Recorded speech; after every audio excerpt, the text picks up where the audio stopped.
আসসালামু আলাইকুম প্রিয় শিক্ষার্থীরা, আজকে আপনাদের সাথে অ্যাডোবি ফটোশপের ক্লাসটিতে শেয়ার করা হবে কিভাবে আপনি ব্যানারের মধ্যে বা পোস্টারের মধ্যে বা ইউটিউবের যে থাম্বনেইলগুলো তৈরি করেন বা ফেসবুকের যে থাম্বনেইলগুলো তৈরি করেন সেই থাম্বনেইলগুলির মধ্যে কিভাবে আপনি স্ট্রোকটি অ্যাড করবেন সেটি আজকের ক্লাসে থেকে আপনারা জানতে পারবেন। প্রথম দিকে আমি ফটোশপটি ওপেন করে নিচ্ছি। প্রথম দিকে আমি এখানে একটি নতুন লেয়ার নিব। আপনারা ফাইল অংশটুকুতে ক্লিক করবেন এবং নিউ অংশটুকুতে ক্লিক করবেন। ক্লিক করার পর এখানে আমি হোয়াইট 1920 এবং হাইট হচ্ছে 1080 এবং কালার মোড হচ্ছে 8 বিট। তো আমি এই সাইজের একটি নতুন লেয়ার নিচ্ছি। তো এখানে আপনারা নতুন লেয়ার দেখতে পাচ্ছেন। তো এখানে আপনারা যে নতুন লেয়ারটি দেখতে পাচ্ছেন এটিতে ডাবল ক্লিক করবেন। ডাবল ক্লিক করে আপনারা এখানে ওকেতে ক্লিক করবেন। তো ওকেতে ক্লিক করার পর এখন স্ট্রোক দুইটি নিয়মে অ্যাড করা যায়। প্রসেস স্টেপে শেয়ার করছি কিভাবে আপনারা স্ট্রোকটি অ্যাড করবেন।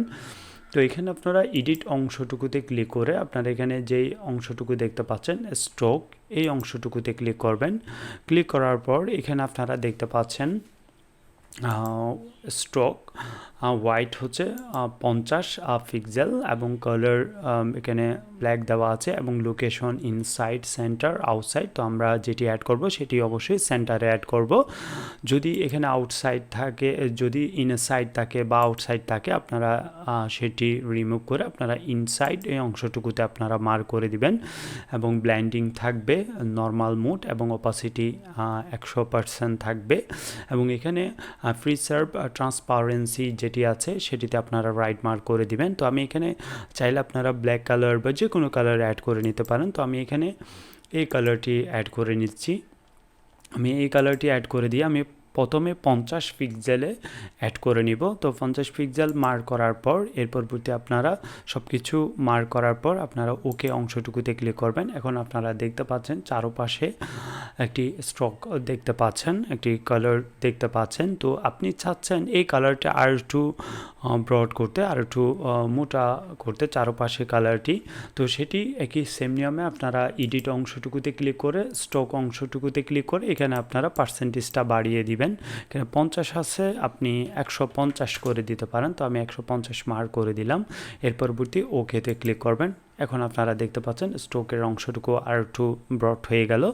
তো এভাবে করে আপনারা ক্রমান্বয়ে এই ফার্স্ট এই নিয়মটি অনুসরণ করে আপনারা এভাবে স্ট্রোক অ্যাড করতে পারবেন। আর যদি এই কালারটি আপনারা পরিবর্তন করতে চান একই সেম নিয়মে আপনারা এডিট অংশটুকুতে ক্লিক করে স্ট্রোক অংশটুকুতে ক্লিক করে এখান থেকে আপনারা কালারটি চাইলে পরিবর্তন করে দিতে পারেন। এখানে কালারটি জাস্ট আপনি কালার অংশটুকুতে ক্লিক করবেন। ক্লিক করার পর এখানে চাচ্ছেন আপনি এই কালারটি অ্যাড করতে। তো আপনি এখান থেকে কালারটি চুজ করে দিবেন, যে কালারটি আপনার পছন্দ হয় এই নিয়মে আপনারা কালারটি অ্যাড করে ক্লিক করে দিবেন, কালারটি সিলেক্ট করে দিবেন। তো কালারটি সিলেক্ট করার পর আপনি ওকেতে ক্লিক করবেন। ওকেতে ক্লিক করার পর এখানে ওকেতে ক্লিক করবেন।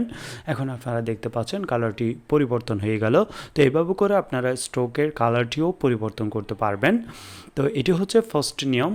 ফার্স্ট নিয়মে আপনারা কীভাবে স্ট্রোক অ্যাড করবেন সেটি আপনাদের সাথে শেয়ার করলাম। তো আমি এটি আবার ব্যাক দিচ্ছি।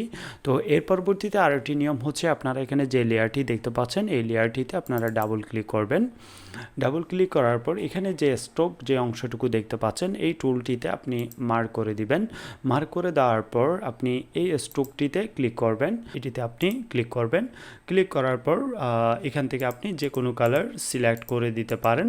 তো আমি এখানে এই পিঙ্ক কালারের এটি আমি সিলেক্ট করে দিলাম। সিলেক্ট করার পর ওকেতে ক্লিক করলাম। ফিল টাইপ যে অংশটুকু দেখতে পাচ্ছেন অবশ্যই আপনি সেটি কালার এই অংশটুকুতে ক্লিক করে দিবেন। এর পরবর্তী ব্ল্যান্ড মোড যেটি আছে নর্মাল, সেটি নর্মাল মোডে থাকবে। এর পরবর্তী পজিশন যেটি আছে আউটসাইড, ইনার সাইড, সেন্টার, আপনাকে অবশ্যই ইনার সাইড এই অংশটুকুতে আপনাকে মার্ক করে দিতে হবে। এর পরবর্তী এখানে 3 পিক্সেল সাইজ কতটুকু হতে পারে স্ট্রোকের, তো সেটির জন্য আপনি এখানে যেমন এখন বর্তমানে 3 সাইজ আছে, আপনি চাইলে এখান থেকে সাইজের পরিমাণটুকু বাড়িয়ে নিতে পারেন। যেমনটি আপনারা দেখতে পাচ্ছেন আমি এখানে সাইজ সাইজের পরিমাণ বাড়ানোর পর আপনারা যে লেয়ারের চারপাশে স্ট্রোকের অংশটুকু আপনারা দেখতে পাচ্ছেন। তো এইভাবে করে আপনারা এখান থেকে আপনার পছন্দ অনুসারে আপনি সাইজ কাস্টমাইজ করে এখানে স্ট্রোকটি অ্যাড করে নিতে পারেন। তো পারফেক্টলি কাস্টমাইজ করার পর আপনি ওকেতে ক্লিক করবেন। এখন আপনারা দেখতে পাচ্ছেন সেই লেয়ারের চারপাশে স্ট্রোকটি অ্যাড হয়ে গেল। তো এখান থেকেও একই সেম নিয়মে যদি আপনি কালারটি পরিবর্তন করতে চান, জাস্ট আপনি স্ট্রোকে ক্লিক করে এখান থেকে কালারটি সিলেক্ট করে আপনি এখান থেকে যে কোনো কালার সিলেক্ট করে দিলে সেই কালারটিতে যে কোনো কালার আপনি এখান থেকে সিলেক্ট করে দিয়ে ওকেতে ক্লিক করলে কালারটি স্ট্রোকের কালারটি পরিবর্তন হয়ে যাবে।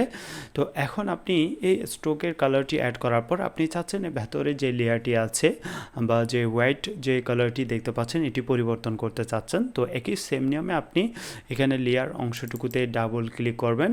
ডাবল ক্লিক করার পর এখান থেকে আপনি কালার ওভারলে যেটি আছে এটিতে আপনি ক্লিক করে এখান থেকে আপনি যে কোনো কালার আপনি পরিবর্তন করে নিতে পারেন, মানে স্ট্রোকের ভেতরে কালারটি যদি পরিবর্তন করতে চান।